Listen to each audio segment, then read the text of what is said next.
What up, guys? Welcome back to another episode of the Fulfillment Podcast.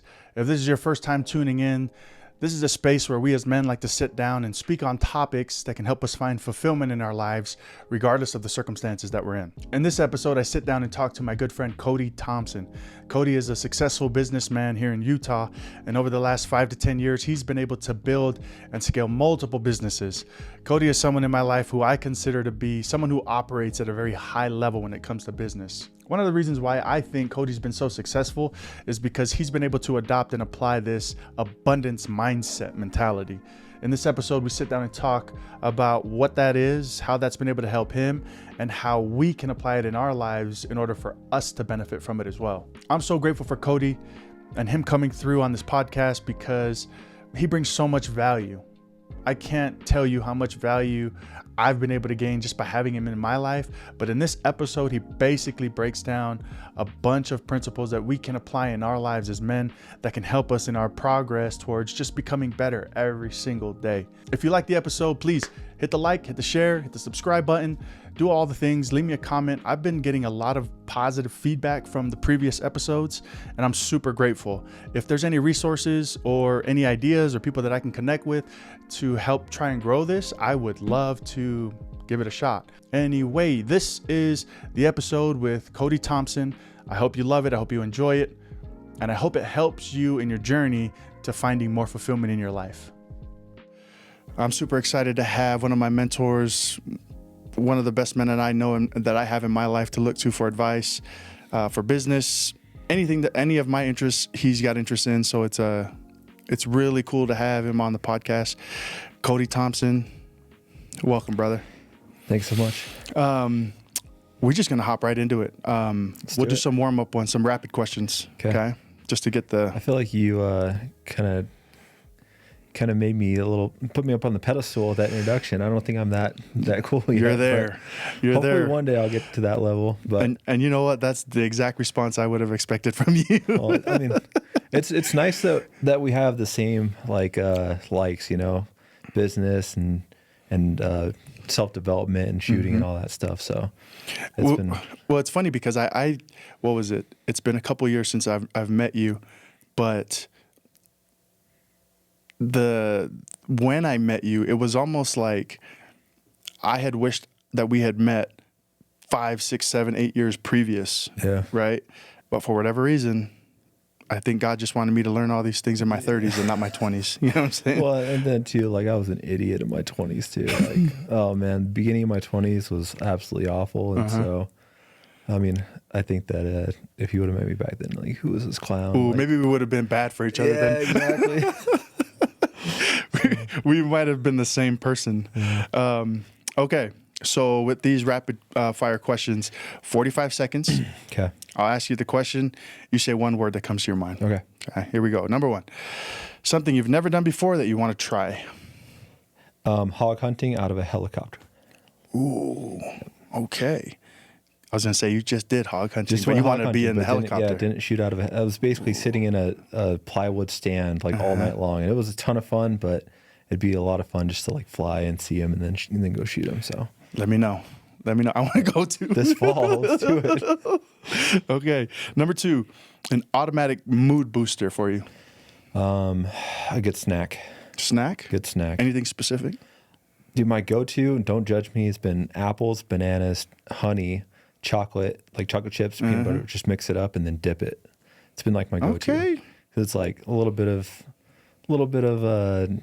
sweet, a little bit of salty. Just gets me going. So okay, I like it. Okay, number 3, what's your hype song? Oh man. Okay.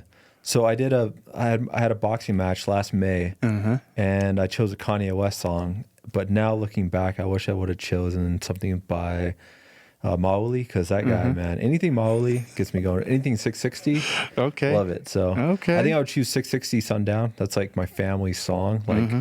When I was a single dad, me and the kids would just jam out to that all the time, and it was just the family song, and that just gets me going. Okay, it makes me think about what I should be focusing on in the now. So okay, Sundown by 660. Love it. One of your heroes, just one. My pops.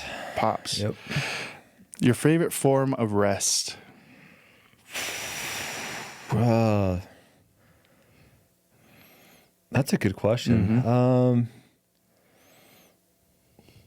I would just say like, I don't want to say sleeping, but like I just like chilling out on the couch sometimes and just like going on TikTok and watching videos. Okay. Just like kind of puts me in a calm, steady mood. I mean, besides sleep, I mean, I think sleep's the obvious one, but besides that, I think just like chilling out, just watching a couple of videos, getting to clean that slate a little bit and get focused on something else. Okay. 3 more. What gives you confidence? Accomplishing goals, small wins. Goals, small wins.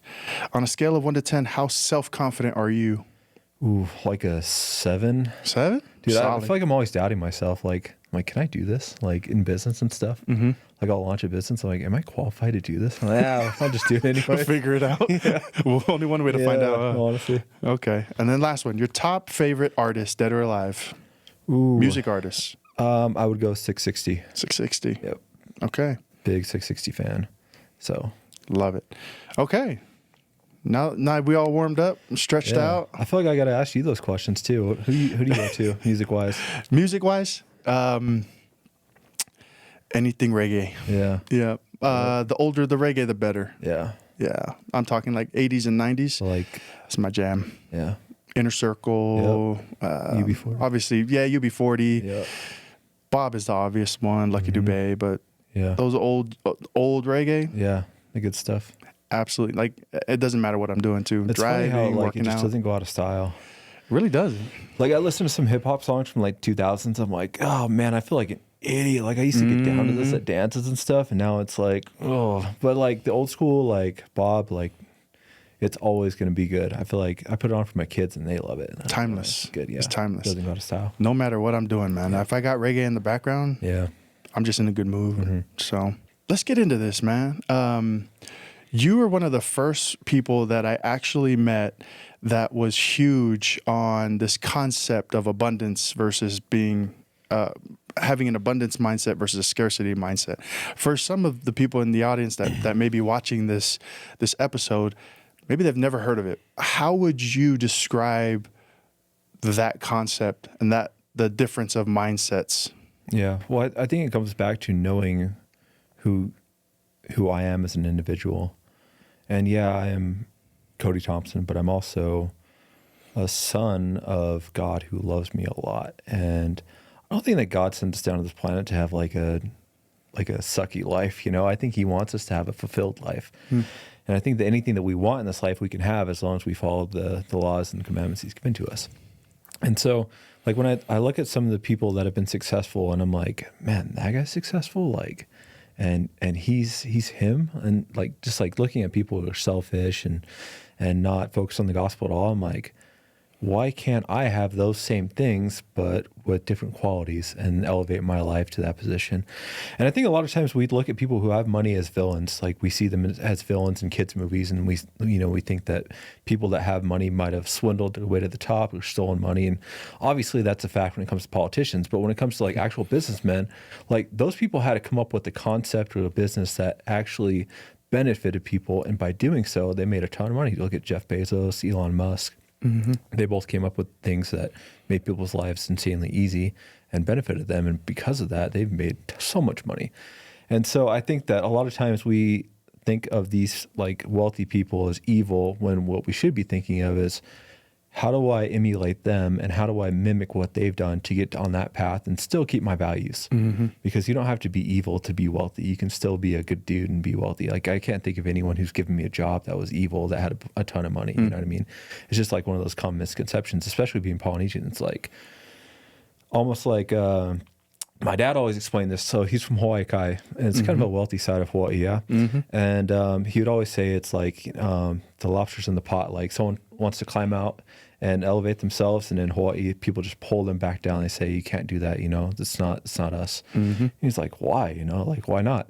Like, why can't I have the nice house for my family? Why can't I have the vacations? Why can't I do all this stuff for my family?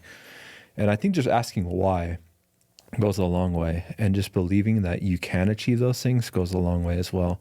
The pot doesn't get smaller as you accumulate wealth. It only expands. And that's one of the things that people don't get to.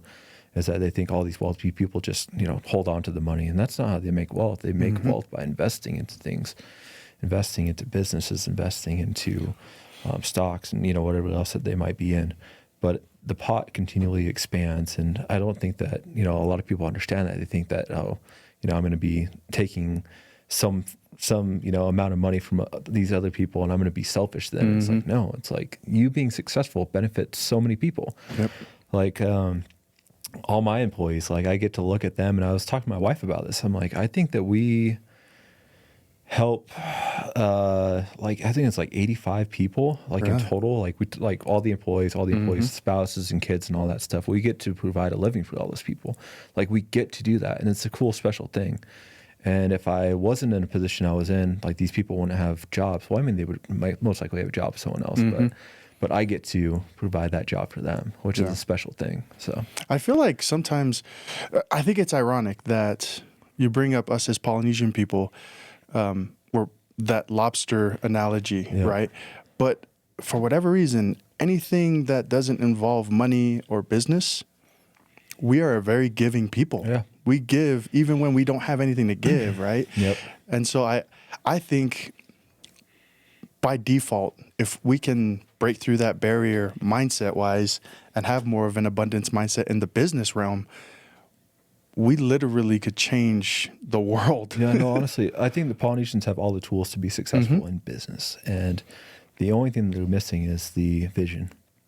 So many people are just content with having a job, doing a 9 to 5 and clocking out, and coming home and that's it. But like, if you actually have a vision, like just based on Samoans, Tongans, Hawaiians, Maoris, we all have that giving mindset, and that's all the business is. It's giving and giving what people want.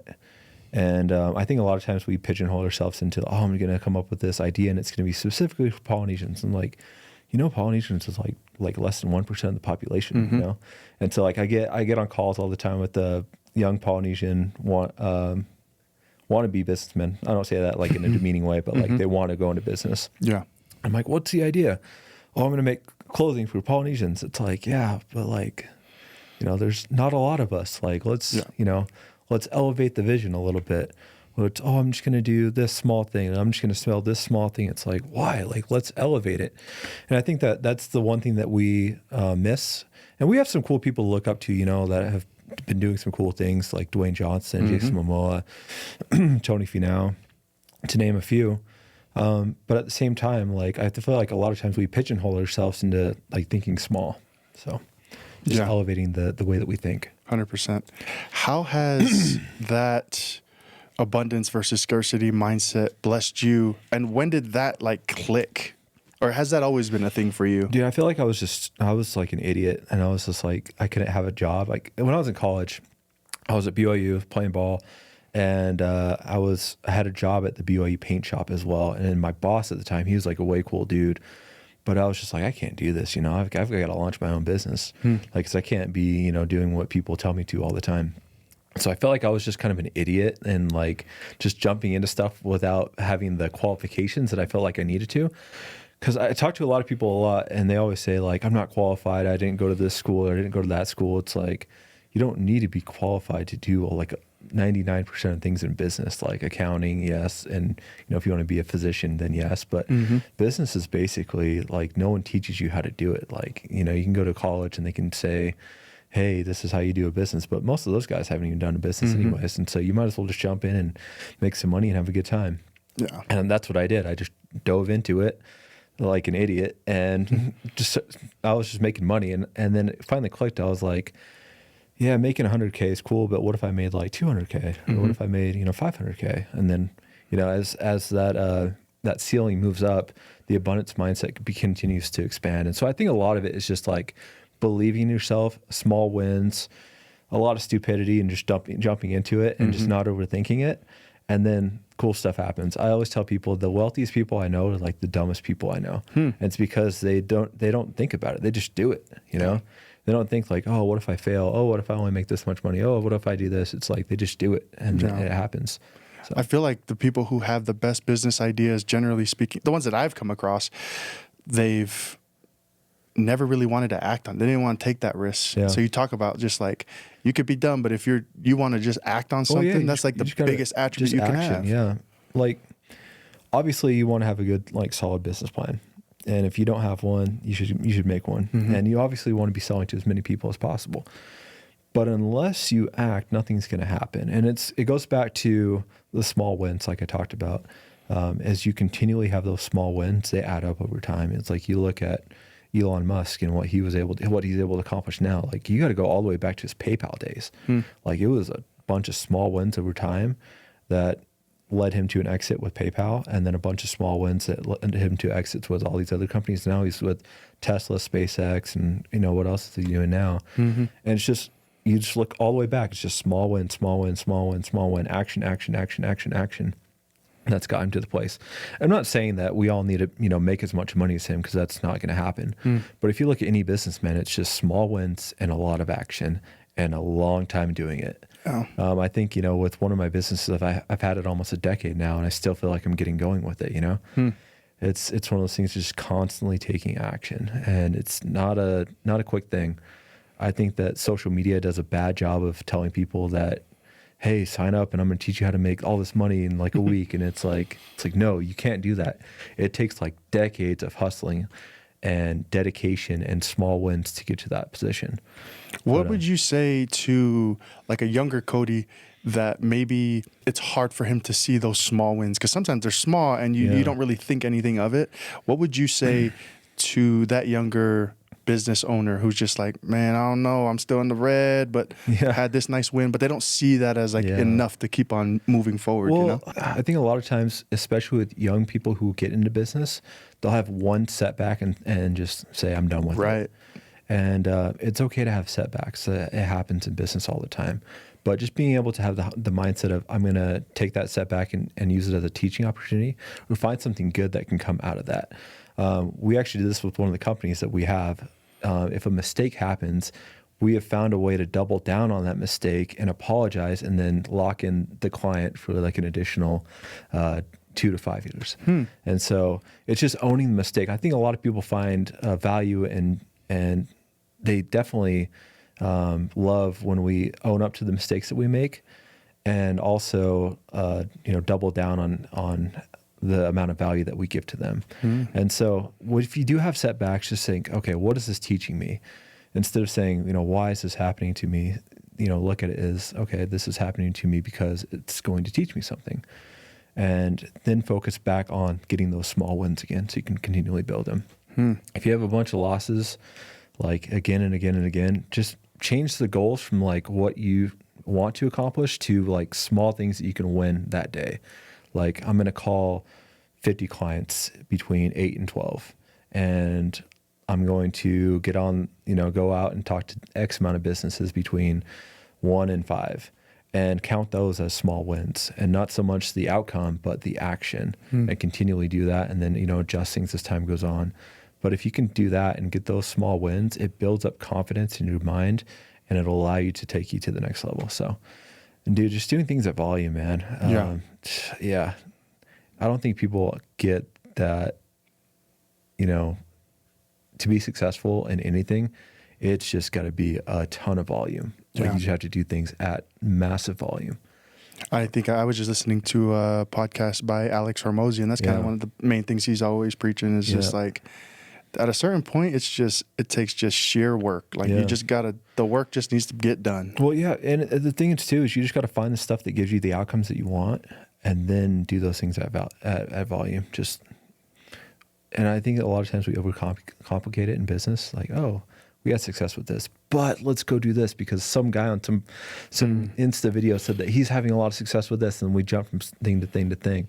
And it's like, find what's been successful and do it again and again and again and again and again. Yeah. I know I've definitely fallen into that temptation where it's like, ooh, there's a new skill set I could learn and I know I'd be pretty good at it. Yeah. But I'm literally in the middle of like perfecting one as it is. And I know like if I just stay with the one long enough, I'll be fine. Dude, I'm so guilty of that. Like, it's so tempting. I got bad FOMO when it comes to that. I'm like, oh, I'm going to miss out on this.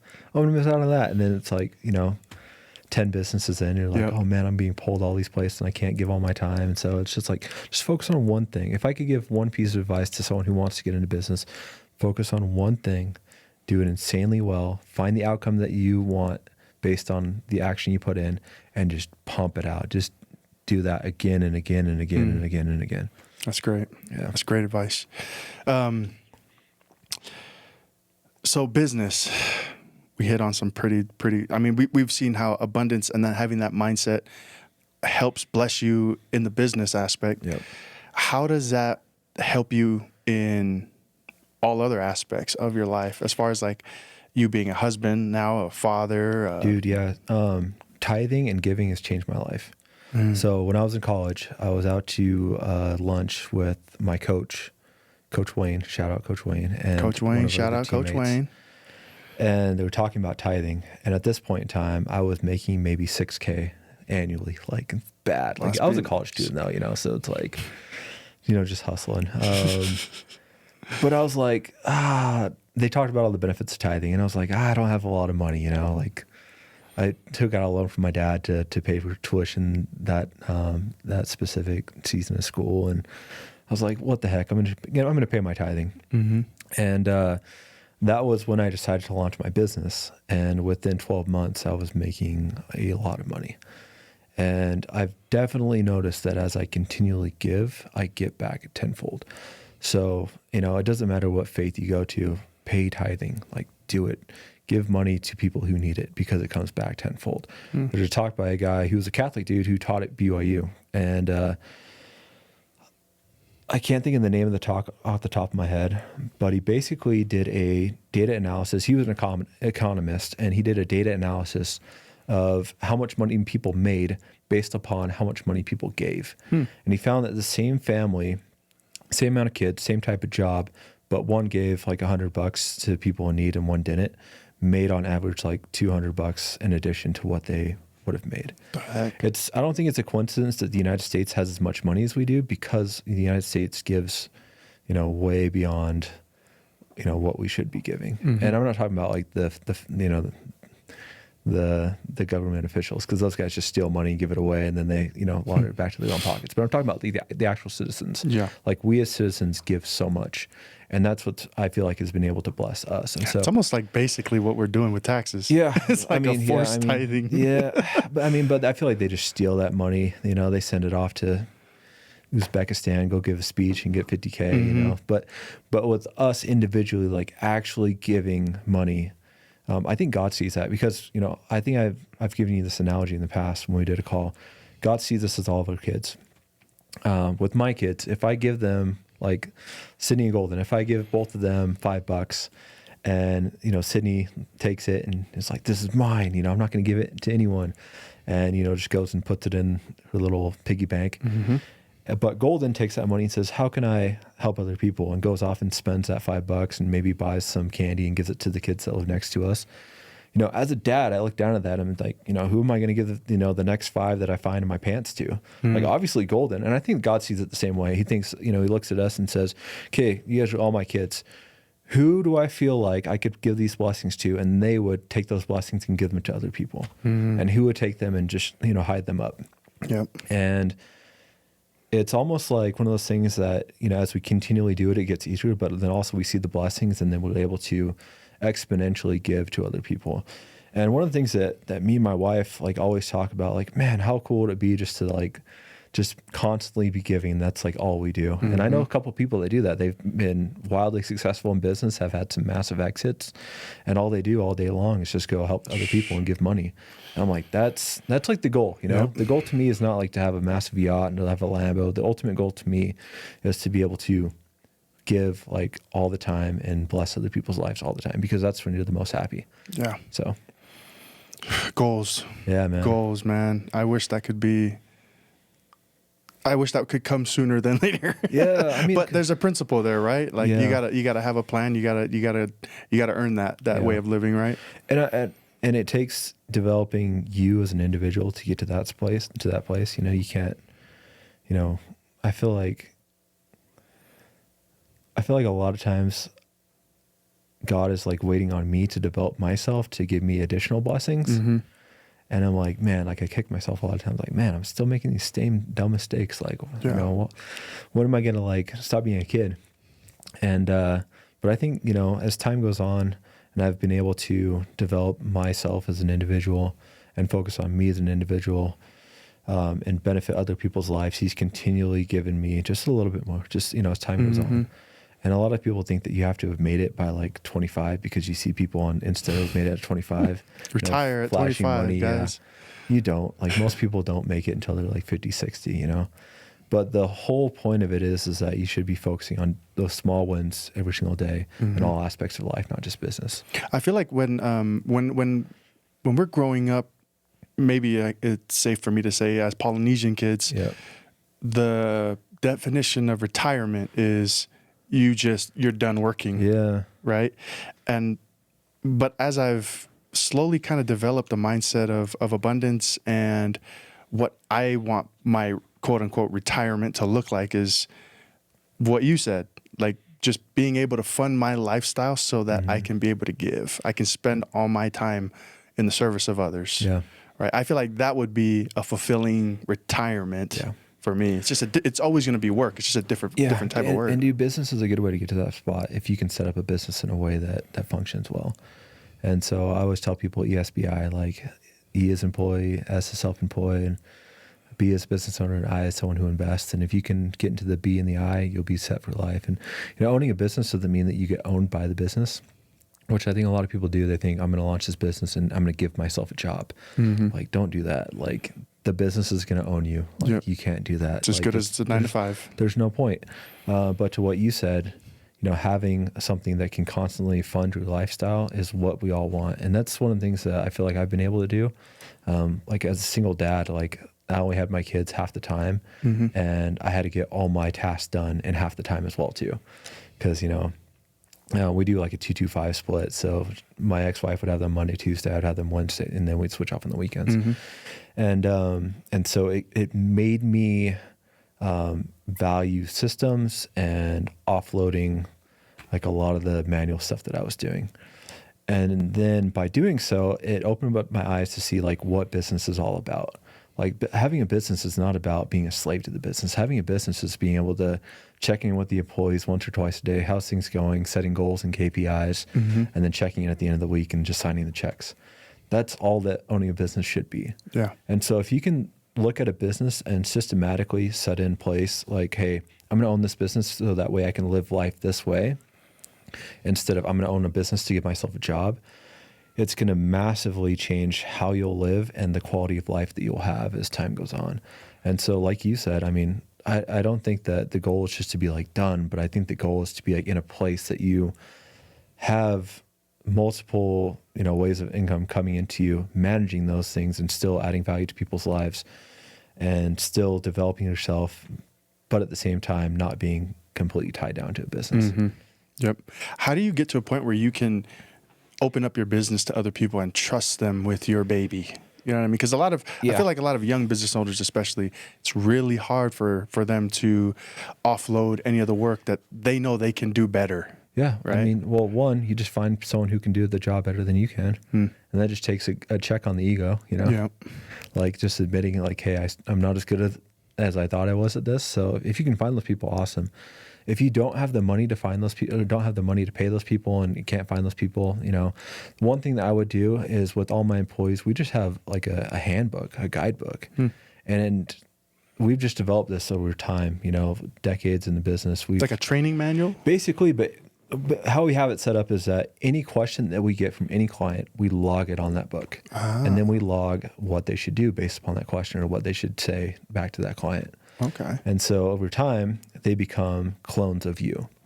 And so obviously, yeah, you know, someone might not be able to do the same job as you, but what you can do is you can clone yourself in the employees by giving them detailed handbooks and SOPs that they need to follow. So I love that. Yeah. Let's talk a little bit about, you recently got remarried. Yep. So you went through the whole divorce situation, splitting up, going through with splitting time with your kids. Yep. How did this mindset, basically been ingrained into yourself now. How has that been able to help move you through that process of kind of moving on with your life?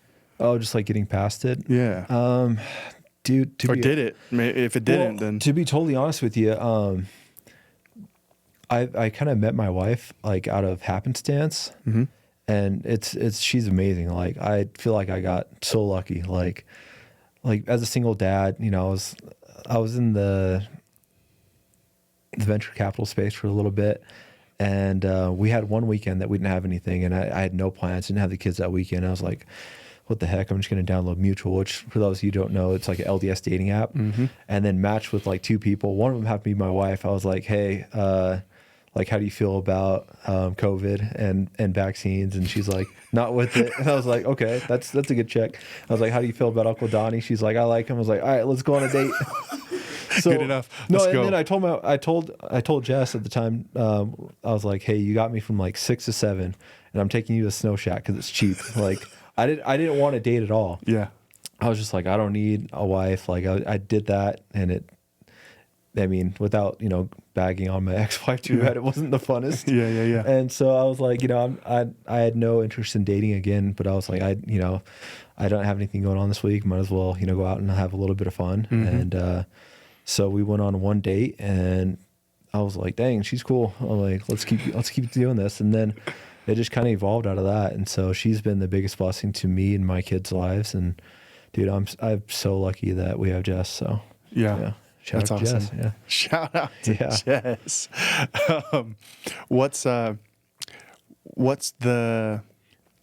What has been your most recent success story as far as how you've served Jess? How have you served your wife lately as a man? Yeah. So we just had a baby a couple months ago. And one of the things that I always like to do is at night, she likes to do the face and I don't know what she puts on. She's, you know, got the whole cleanse thing going on. Okay. The skin. Like a nightly routine. Yeah, exactly. Yep. And I don't get it because it's like, you know, Neither do like I. washing, You like, just I let just them like do it. shampoo, then shampoo my face, and I'm good, you know. Yep. But she's got the whole like system. It's like 15 steps. And so one of the things that I do at night is I take baby Koa, and I'll just like hold him or do bucks with him for like that 20 minutes. And I feel like she values that a lot. I hope she does, but that's just like one small way. But I think, you know, one of the cool things about owning a business again is I'm able to be home with my family all the time. Like I spend maybe 20 minutes a day on each business. And so it doesn't take a lot of time, and I'm able to spend all day with my wife. And I feel like that was, you know, one thing that we talked about. She's like, I'm going to be a stay-at-home mom. I was like, cool, that's what I want. Yeah. And I think that it's definitely possible. I mean, inflation has been a handful for a lot of people to deal with. Shout out to Joe Biden. Thank you for that. And the Fed, pal, busters. But if you can, you know, I think it's like my mom stayed home with us as kids, and my dad had a business at the time, and it wasn't easy. But, you know, I think that's one of the things that I've felt like I've done to allow my wife to like step into the position that she wants to be in the most, which is being a mom and making the home a stable, loving place. So how does that play into the father that you're in? You talk about the upbringing that you had with your dad being able to work and have his own business, and then your mom being a stay-at-home mom. yeah. I'm sure that had an impact on the lifestyle that you dreamed that you could see yourself living as well. Yeah, I mean, I didn't want to own a business because I saw how tough it was on my dad. I mean, he launched his business in like 92 when like they didn't have like business coaches and Google to like, hey, how do I do this? You know, he basically like dove into it and, you know, hustled and busted his butt. And he just sold his business a couple months ago. But, you know, I saw the toll that it took on him, and I was like, I don't want to do that. Yeah. And then I got into, you know, college, and I was like, I don't want to be an employee. And I was like, okay, well, what's the option? I'm like, I guess I got to go into business, you know. But it taught me a lot. One, you know, my dad has always instilled in us like a good, solid like work ethic. Like we've always been like, you go to a job, you get it done. You don't leave until it's done. Like if we go help someone move, like you don't sit down, you don't eat pizza until the job's done. Like that's kind of how it was. But then also like looking at like what he's done as well too. I've taken the good that he's done in his business, and I've also taken the bad and not done the bad. Yeah. Which, I mean, we all have bad that we've done in the businesses, you know, but he was basically owned by the business, and I didn't want that with any of my businesses. And so that's one of the things that I've just decided. I'm like, hey, I'm not going to do that. I'm going to be able to spend all day with my kids. And it's been the biggest blessing, you know, only having the kids half the time. You know, on those days that we have them, we just hang out all day long. We go shooting, we go to bowling, you know, just like do fun stuff. We homeschool the kids, and it's been the biggest blessing. So just being able to see and take the things that I liked about what he did, and then, you know, understand the things that he didn't like that he did, and not take those into my business has helped me a lot as well too. So he's awesome example on business. Man, I was just thinking about, as you were talking about that, what business is able to do for us as men. We talk on the podcast about the roles, the important roles of a father, specifically a father. Any man really is to preside, provide, and protect. Yep. But I was thinking about what you've been talking about is being basically the ultimate provider as far as financially. But once you can do that and have that in a way where it's like passive enough to where you can only spend 20 minutes on a business every day, it really does allow you to focus on the other two, where you're presiding and you're protecting and you're teaching your kids these principles. You know what I mean? Yeah. I think that's super powerful. And I think that adds more motivation and more perspective to how important it is to broaden our mindset when it comes to finances, and how we can kind of jumpstart our way to being better presiders and protectors if we can get this provide section down a little bit. Because usually I feel like as men, when we can't get the provide thing down, it's a pretty big hurdle for us to try and get over. Yeah, it puts a lot of limitations on what you can do, a lot of them. And I think that a lot of times we think that provide equals time, and it's not the case. Yeah. Being able to provide equals how much value you can give to other people. And if you can find out a way that you can add value to people, then the time is it's just gonna, you know, even itself out. And so how do you as an individual add value to other people? What skills do you possess? What do you feel like you're good at? How do you launch a business in that specific field? And then how do you automate it so that way you don't get owned by the business? Yeah. But yeah, like you said, like it's been the best thing. And I think that's the ultimate goal for a lot of people, to get to the place that I'm at. And I'm so thankful that, you know, I got lucky enough to be in this position. And then, you know, now it's just like helping people get to that stage as well too, which a lot of people think it's difficult. It's not that difficult. It does take a lot of, you know, going back to what you said, like, hey, you know, I don't want to offload this job, especially as men. It's like, you kind of have to, like you have to know how to delegate. If you look at the best people of all time, the best kings, they all knew how to delegate, and delegate well. And so if you can delegate, and you can have people that you have taught to do a specific job in a way that is acceptable to you, you'll go leaps and bounds above anyone else. So yeah, we talked a little bit about how you learned from your dad some of the mistakes that you didn't want to bring into your business and your lifestyle. But what is a mistake that you can think of, maybe a big one that you learned the biggest lesson from, that you took away from in your journey through business? I've had a lot of them. I've had a ton of them. One of the biggest ones was when I launched my company out of college. It was a clothing company. It's like a custom uniform company. I wanted to do all the designs myself. And it was the biggest time, like, consuming activity of my life. Like, I was up to like 2 a.m. doing designs for teams. Was that more because of the creative side of you, where you just wanted to be the creative? Yeah. One, it was ego. Like, I was like, oh, I'm going to make, you know, it's me. I feel like I'm the best at it. And two, it was like, I was too cheap to pay someone to do it. And finally, like, I gave up, like, between 25 to 29, I gave up that whole time. Like, it was just like, I got hella fat. I ballooned, and like, just like didn't sleep at all, and like just focused my whole life on my business. And because of that, like, my life went on a downhill, like, fast. And it wasn't until I was like, oh shoot, like, maybe I can like pay people to do this, that and like buy back some of my time, that I was actually able to get good sleep at night, and to like focus on the business instead of being in the business at all times.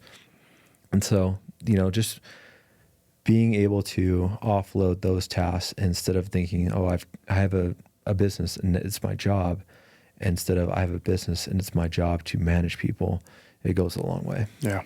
I love that. I love that perspective.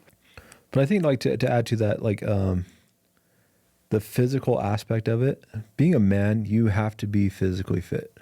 Like you have to, like it's a non-negotiable in my book now. And looking back to like when I let myself go, like playing ball in college, yeah, and then like you have to eat so much to like maintain and then when you get out of school, like the activity level goes down, but the eating level stays up, and it's easy to put on the pounds, and especially like if you have a business and you're just like sitting all day, like man, it's one of those things that's like if you do not have as a man the physical side of things, all aspects of your life will take a decline, including relationships with your family, wife, with yourself. And I think a lot of it is keeping commitments to yourself, because you always say, oh, I'm going to stop. I'm going to lose this weight. I'm going to do this. I'm going to do that. And basically when you don't keep those commitments to yourself, you begin to doubt yourself and to not believe yourself. And over time you think, oh, I'm a failure. So it just goes back to small wins again too. Small wins. Just making those small wins. Yep. Like, that's almost like it's like a principle that really covers all different aspects of your life, whether it be physical, spiritual, business, home, family, whatever the case may be. Small wins. Just small wins. And it doesn't have to be like, oh, I made this much money. It's, did you get out of bed today? Did you go on a walk today? Did you, not like if you eat like 10 cupcakes, did you eat 9 today? It's like those small wins, they add up over time. Yeah. And that's all that it is, just a bunch of small wins. Yeah. I feel like a lot of times men specifically, I mean, this is everyone, I think it's just human nature, is it's easier for us to focus on the negatives than it is the positives. And I feel like that's by design. I think there is a effort that we have to put forth in order to refocus on what's positive rather than what's negative. Yep. And I think that has everything to do with the abundance mindset. Yeah. Well, Jocko Willink, I think that's how you say his last name. He always says that when bad things happen, he says good, because it's going to teach him something.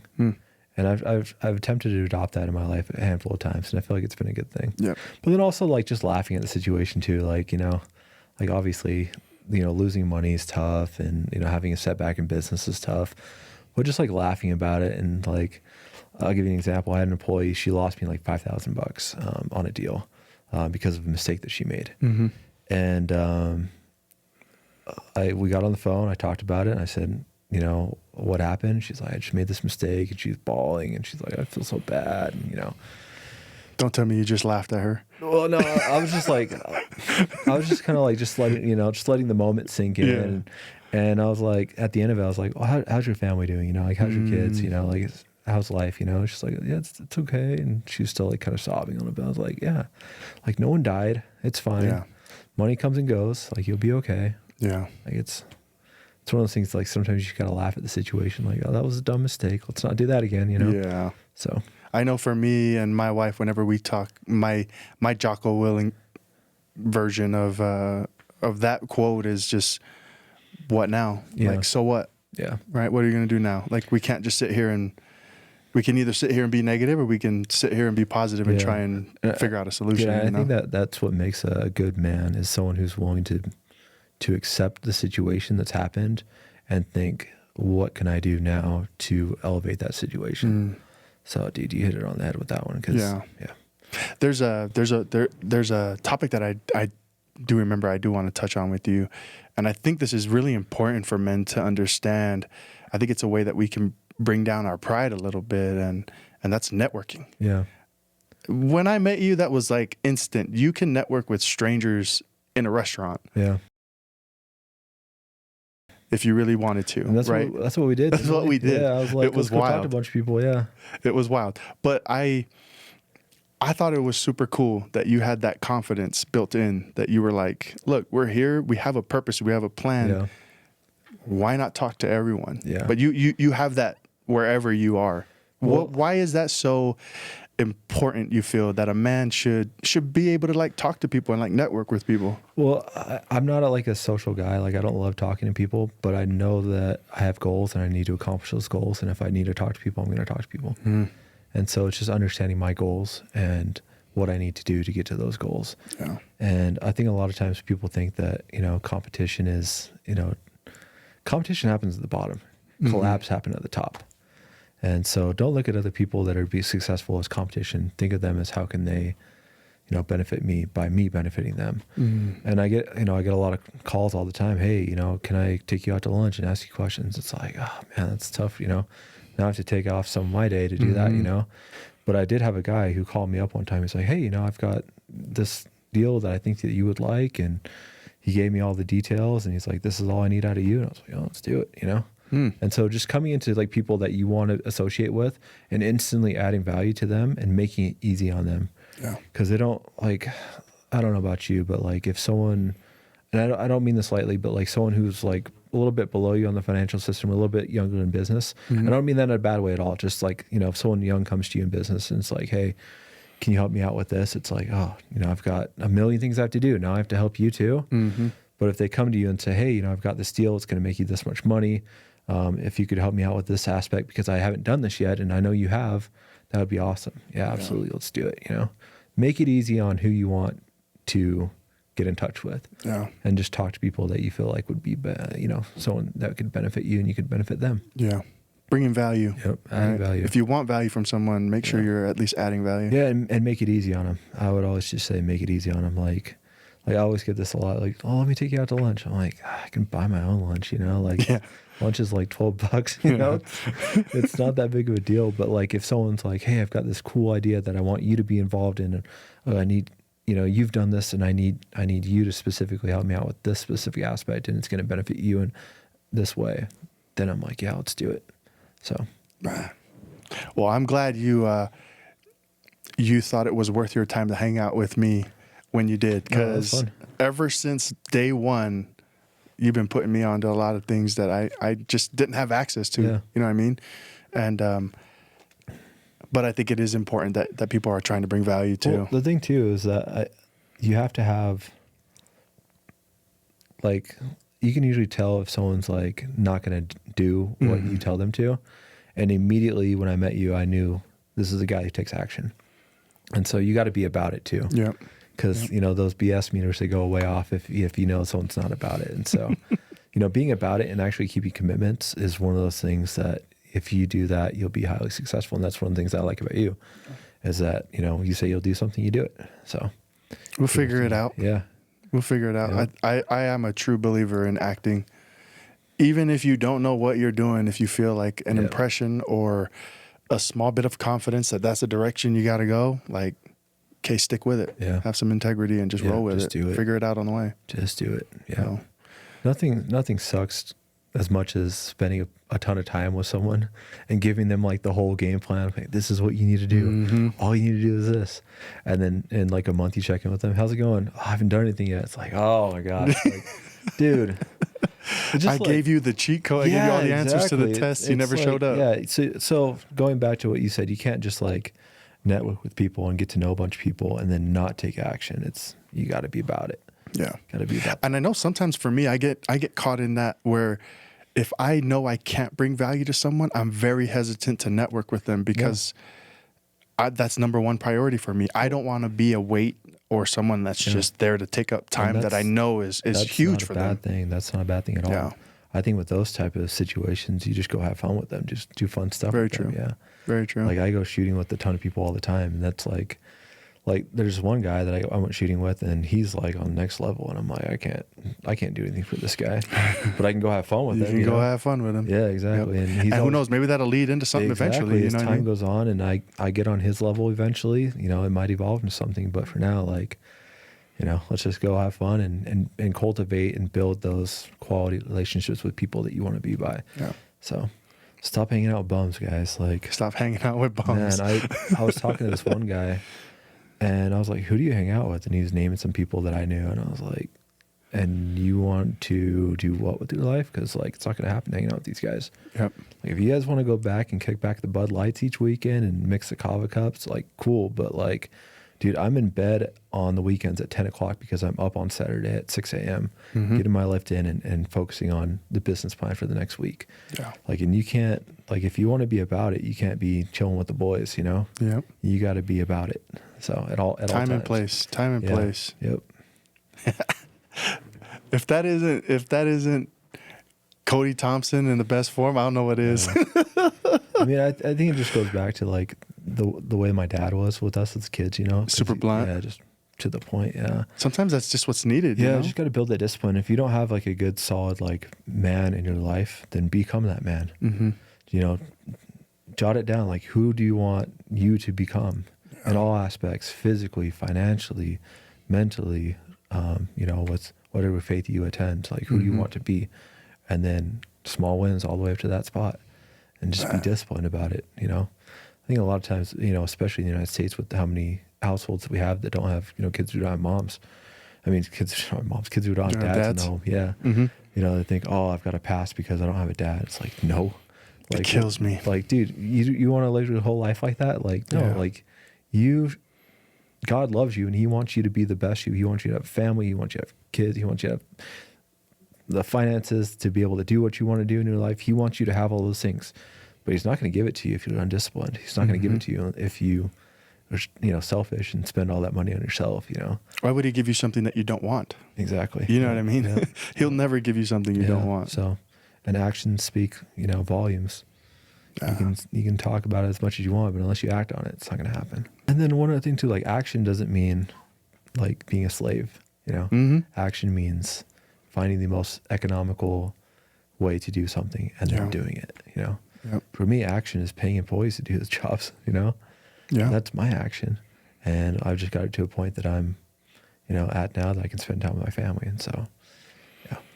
Someday. Take action. We're working on it. Yeah. We're working on it. Yeah.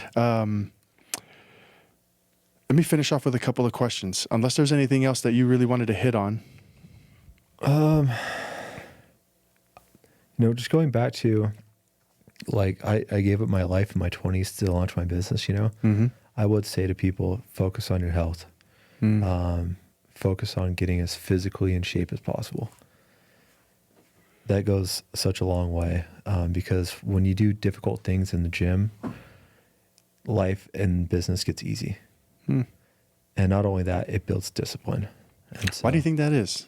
Do you think it's the discipline part that just translates over? Is that the biggest? It's the discipline. Yeah, being disciplined enough to wake up and, you know, go to the gym, or to wake up and go to the basement and get a lift in when you don't want to on a daily basis. It definitely builds over time. You know, a random thought I had, because I'll go and work out sometimes. I'll say sometimes. What do you mean? I've seen videos of you no. I'm saying on the bench, just like five plates, just let me finish the sentence. Yeah, okay. Sometimes I'll go at 5 a.m. Okay. I'm always working out. Yeah. I will go work out every day. I'll go insane if I don't. But sometimes I'll go at 5 a.m. and I'll have this thought in my mind, because it's not easy to go work out at 5 a.m. Going to work out at 5 a.m. means you need to be waking up at 4. 4:15. Get the pre-workout in, right, and let that thing sit for a little bit. There's a whole routine to that. Yeah. When I go to the gym at 5 a.m., I'm thinking to myself, man, if I ever wanted to start a business and I was looking for just like solid employees that were disciplined, I would start at 5 a.m. at the gym. And I'd be like, who's my vibe? I would start there, because I feel like when it comes to discipline, it takes discipline to show up consistently at that morning hour every day. I'm with you 100% on that. I definitely think that those are the people that you want to be associated with. Yeah. And like, I don't go to the gym at 5 a.m. Like, I usually I'm up at 6, and I go lift my basement at like 6:15 and get done at 7, and then, you know, get on with all my employees and do a check-in for the day. But yeah, I mean, you don't need to wake up at 5 a.m. to be successful. No. But you do need to lift or do something physical daily to build that discipline. I think that's a good point. And then also too, like, I think a lot of times people want to check out of anxiety, but let the anxiety happen. Like, there's so many people on like pills that just block the anxiety. It's like, what's the anxiety teaching you? You know, why do you feel anxious? Is it because you don't have the skills yet? Is it because you don't, you know, I haven't put in the time yet? Okay, let it teach you something. So many people just like kick back the Bud Light and smoke because they don't want to deal with that stuff. Mm-hmm.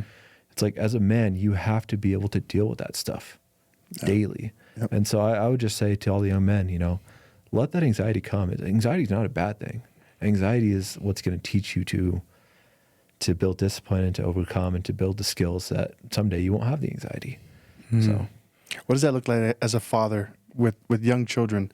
How are you showing them what it looks like to get through those hard times? Yeah, just having them do stuff that they don't want to do. Mm. So with the kids, I have them do boxing every day they're with me. If not boxing, then we go play tennis.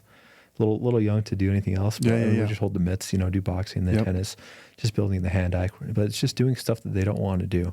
Mm. And stuff that, like, with my oldest, she gets like super anxious about doing new stuff. And so putting it into a game, like making a game out of it, it definitely helps push that anxiety down, but then she's able to build those skills and then move, and then the anxiety's gone. Mm.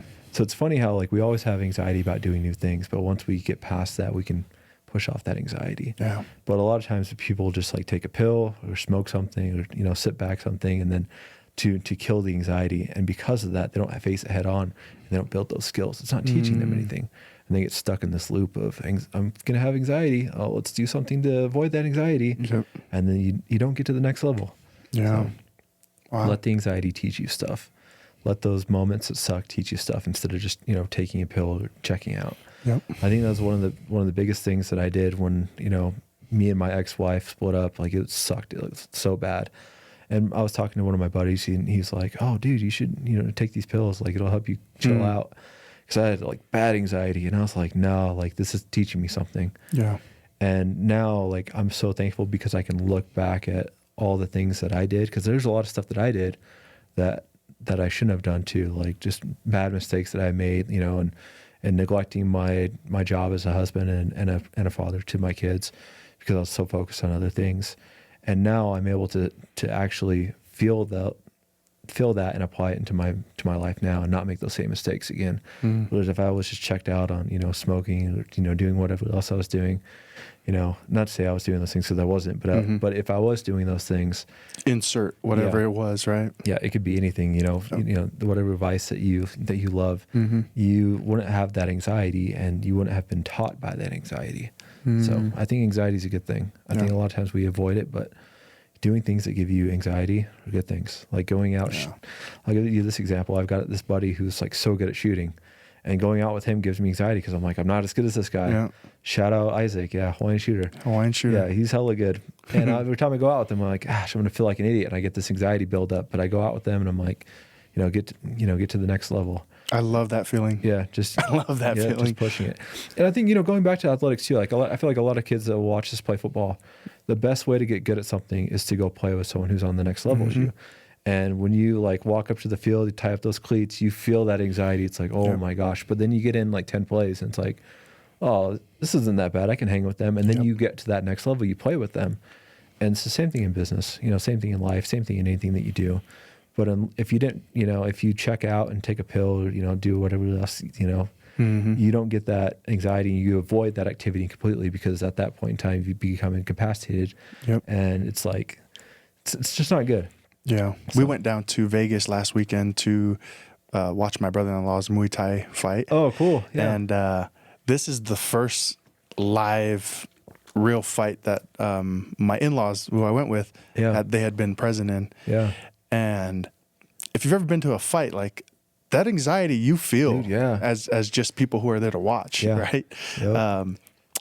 My in-laws were just on edge. Yeah. There was like 9 fights before my brother-in-law fought. Yeah. They were already on edge the whole time, just like that feeling, right? Yeah, just like clenched up. I looked at my wife and I was like, I love this feeling. Like this is the feeling. This is the feeling. That's what like, makes men. Exactly. Like, and that's what, I think it's so exciting when you're in that, you're in that feeling because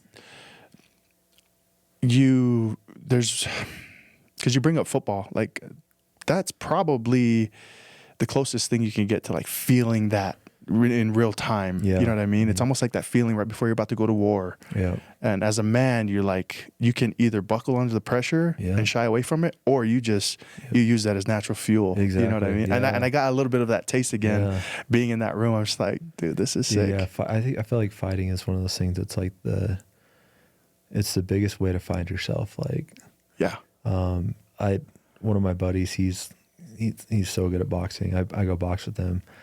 And the first time I laced up with him, he's like, okay, let's go, you know? And I had like the most anxiety, but I was like, hey, am I about that life? Yeah. And I found out a lot about myself that day. And I got beat up a lot, and I had a massive headache that night. But it's one of those things that's like, it teaches you like, hey, who am I? You know? And it exposes a lot about you. And, if you're not on that level yet, it's okay, but you got to, get to that level. Yep. So, yeah. Last question for you, brother, before we finish. What brings you the most fulfillment in your life? Seeing my kids and my wife happy. Yeah. I feel like I'm like trying to find a balance between making them happy and not making them spoiled with my kids, because it's like we homeschool them. And so, my wife does an amazing job at homeschooling, and, she's got the whole manual and the lesson books, and, she's done by like 12. And then like at 12 o'clock, I'm like, well, let's go do something fun, like we've got adult money, might as well have fun. So we go to like Fat Cats and just like blow $50, just for the heck of it. And it's like so fun seeing my kids happy, but at the same time, I'm like, okay, I don't want to like make them think that this is like what most people do, because it's not, Yeah. And so it's just like finding that balance, but making my wife and kids happy is what gives me the most joy. Yeah. So awesome. Yeah. Any closing thoughts before I land the plane? Well, I think going back to the whole theme of this podcast, it's all about like elevating yourself. And I think for anyone watching, like find guys like Muka that are doing, and living the kind of life that you want to live, and model the life that you live after what they've done. And if you can do that, you'll be leaps and bounds above anyone else. And so I just want to thank you for having me, man. and thanks for being a good example to me, because, man, sometimes I'm like, stop. This guy, especially with what you guys have been able to do with business and due to pull time on the pistols. It's a lot faster than mine, so I got to get on that level. I got to train more. We'll get out again. Yeah, we'll get out again for sure. We got to make that a regular thing, a monthly thing. Absolutely. So, there's our podcast with the legend Kody Thompson. Really appreciate you. I really can't thank you enough, man. I hope that everyone who watches this can get some value out of it, and at the end of the day, I hope that you find something in this episode that brings you more fulfillment. So, thank you for tuning in. We'll see you on the next one.